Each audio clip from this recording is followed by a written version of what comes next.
Well met, fellow star travelers. Welcome back to Moonshadow Fantasy. I am your host, Makari's Moonshadow, aka Maka, aka Cloud. Here to bring you my guide to how to unlock everything in this Grasslands region to this amazing new game that is Final Fantasy Rebirth. Now, you will get heavily lost and heavily, if you stay on story, in the wrong direction, and you'll miss everything. So it's important to know where to stop, where to begin, where not to go, in order to actually complete all this. So once the game first starts, you start here in the city of Calm. Shinra will come in, kick you out, and you gotta adventure on. Stay on story until you get to this Chocobo Ranch, Bill's Ranch. Once you get your Chocobo, which is going to be the first 3 or 4 missions or so, that unlocks the actual entire game. Once you do so, your meat and potatoes of this game is going to be the crafting and gathering of materials everywhere, your Chanli combat simulator is your meat and potatoes for leveling up your characters. Unlike the last game where it was just primals, this is where you're going to do a lot of your leveling really quickly. And then it's going to all of these locations, completing your intel data gathering for the entire region is going to unlock all of the good materia, weapon skills, etc. Once you get your Chocobo, Shinra will leave the city, and you can come back here to unlock all of your side quests as well. So that being said, it's important to note that once you get your Chocobo, don't continue with story. Now you're in the play the game, investigating, unlocking things stage. If you continue story, it'll take you down to the swamplands, and I mean right away, like before you get to any of this stuff. It'll take you straight to the swamplands and into this mine. And then once you go through the mine, that will actually unlock an entirely new region, which you can see that I got to and started and was like, oh wait, hold on. I didn't do any of that other stuff. I had to go back. And I had to go back through the freaking mine because I couldn't teleport back in order to actually do the freaking game. So that being said, once you get your Chocobo, then start the game. Now the important things to note are the towers, combat assignments, summoning crystals, life springs, and proto relics. The proto relics, if you're trying to pick, if you don't want to complete it 100%, and you're trying to pick and choose what to do your towers, your combat assignments, and your proto relics are the most important things. Aside from the summoning crystals, which is what you'll need to do in order to unlock Titan. If you try to fight Titan, as soon as you unlock Bill's Ranch, you'll have the ability to do so. He will one-shot you, and he will not take damage. You have to do. You'll have to go to all 3 of these summoning crystals in order to actually defeat them and unlock them. The same for every region. There's a new Chocobo, a new data intel, a new everything for each region. So you want to complete the region before moving to the next one, is what I'm saying. That being said, if you continue down to the swamplands, you have 2 sides to this thing. You have the left side, which you can get to your second Titan Sanctuary. But stay on the left. If you go down this right side towards the mine, that's where the Midgard fight will be, and it's a boss fight. And you don't want to go there unless you are somewhat ready for it. So that being said, let's move on to where the important stuff is. So everything that's in color is the Grasslands. Everything that's in gray isn't somewhere that you can go. So just take a mental note, soak it all in, of where these gray little icons are. Every gray icon is something important that you want to get to, find, unlock, and do. Those things are your towers. The towers simply activate and show you what's nearby. Nothing too crazy important about it. You do have a Moogle shop nearby the ranch. You definitely want to go there to get more skill points for your weapons. Your summoning crystals, there's 3. Now there's one far to the east over here. You can get to it through this little road, it's not too complicated. Your second one is going to be in the swamplands, and it's really hard to get to. The only way to get to this second summon spot is right here. This is the only spot you can ever get to it. There's a bridge, and you have to climb up the bridge, and there's this little spot, and that's the only spot you can get to it. Then come back down and continue on to this spot exactly right there. These are the two hardest spots to get to, that's why I'm showing you. There's some stairs, and that'll lead you to this house, which will lead you to the last of the life springs. Other than that, so you have your swamplands, your main grasslands, and this little deserty area. This is also considered grasslands. And you have your last Titan spot right here. And you have your Quincycoatl. So you have two major boss fights, Quincycoatl and Midgardsorm, the giant snake, here in these locations. Before you fight Quincycoatl though, or Midgard, you want to bring steel. Not the metal, but the move. To take their talons and things for crafting. Definitely do that.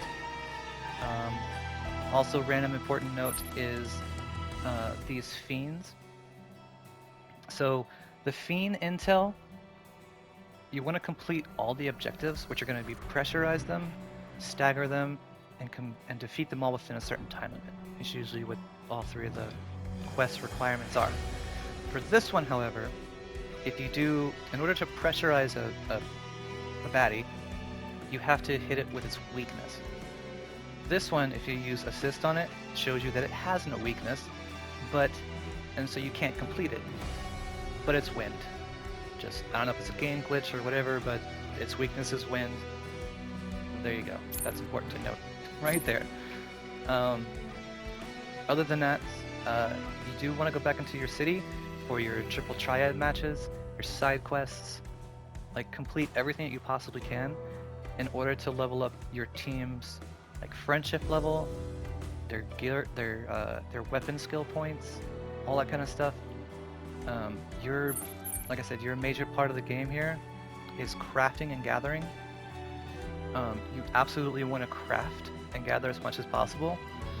Every time you craft something new, it's going to level you up and give you more cool stuff to craft, like materia and things. So crafting and gathering, your Chanli combat simulator is your meat and potatoes for leveling up your characters and their weapons skills, your skill points. It's not standardly, it's been, just wander around and fight as many monsters as you can, right? No, it's through the combat simulator, trust me. This is where you're going to get all your free materia. It's where you're going to level up the fastest and just get you ready for the game.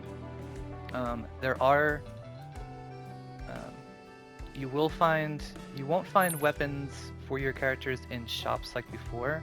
Sometimes there is a weapon for Cloud here in the city, but other than that, it's just going to these individual little gray icon areas and completing your regional data for everything. That's how you're going to find all your weapons. They're at these locations somehow, some way. One of the most important things you can do is your proto relics. They start up here in the top right hand corner with Intel 1 Wild Bandit Chase. It starts here. Go ahead and grab your Titan Sanctuary. There's nothing to fight in these sanctuaries, you just fondle a crystal ever so gently. Your second bandit location is over here in the deserty area, which is also grasslands. Your third one is over here, more to the west. And then your last one, your fourth one, is up here on this little island. This is their main base. The only way to get to it, however, is going to be this little bitty gate that's located right here at the bottom, outside the city. You open the gate, you follow it up, and it'll take you there to their main base, but you have to do it in that order, 1, 2, 3, because it's kind of a side story. And I won't spoil it for you, because the cutscene you get afterwards is crazy awesome, but you definitely want to do the proto-relics at the very least. Your proto-relics, your summon crystals, and your combat assignments. You can live without the towers, you can live without the life springs, but if you want cool weapons and materia, I recommend doing everything. which shouldn't take you long, as long as you do just go to all these locations. There's usually just something to click on, nothing crazy about it. Do all your side quests, and more importantly, do not go through this mine until you're done with Grasslands. And then once you're done with Grasslands, then go through the mine and go to Juneau and continue the story. But the story for going through the mine is crazy early. Like, it's the fourth thing you do as far as story is concerned in this, once you get to Grasslands and your Chocobo. So just be careful of that. Other than that, there's only one Moogle station or shop. Your Moogle shop has your skill books for your skill points for your weapons. And let's see. So we got the Moogles, you got the Chocobos.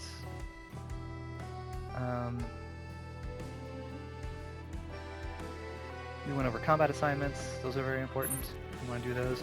Oh, at all of these Chocobo stops, there's going to be a little sign. You want to pick that sign up in order to activate its teleportation abilities. Other than that, while you're out and about in the world, just collect everything on the ground. If you're on Chocobo back, you only have to hit collection one time. Otherwise, if there's an area that has like 4 or 5 little things next to it, you gotta click 4 or 5 times to gather everything individually. But Chocobos will just scoop them all up at once. Oh, your Coincicotl. I don't know if we went over this one or not. Oh, we didn't. So for your Titan Sanctuaries, we have over here on the far east. We have the one over here in the desert. I mean the swamplands. Stay to the left.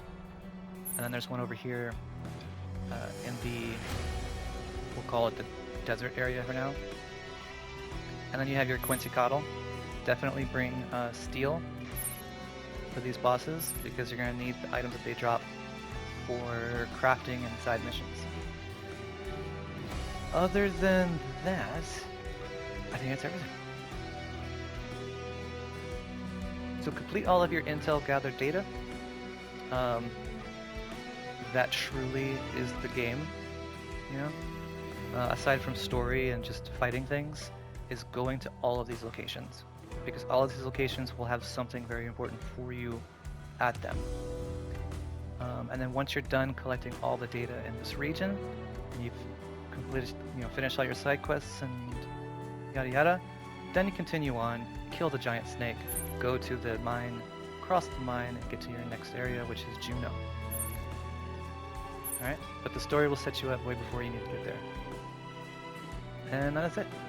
If you have any questions or comments or concerns, please leave them in the comments below and I will get to them as soon as possible. Again, sorry I've been gone so long, but 30 more days and I am in a new house, new state. Moving is a pain, but we've been gone a long time and we will be back soon with more cool stuff to do. I feel like the new mount they just gave us on the mob station, the moon. Yeah, it's Yoshi P tapping me on the shoulder being like, Maka, let's get back to it, man. Anyway, thank you very much everyone for watching. I hope you liked the guide, hope it helps. Take all these spots in, this is it 100% complete. And use your Chocobos, sniff out important things and items on the ground. And we will see you in Juneau for another guide to how to unlock everything. And this freaking map is huge, and this game is awesome, and I love it so far. Great job, Square Enix. This is the Final Fantasy VII we've been needing for a while. Anyway, leave a like, share with your friends, and help us grow, please. Maka is out.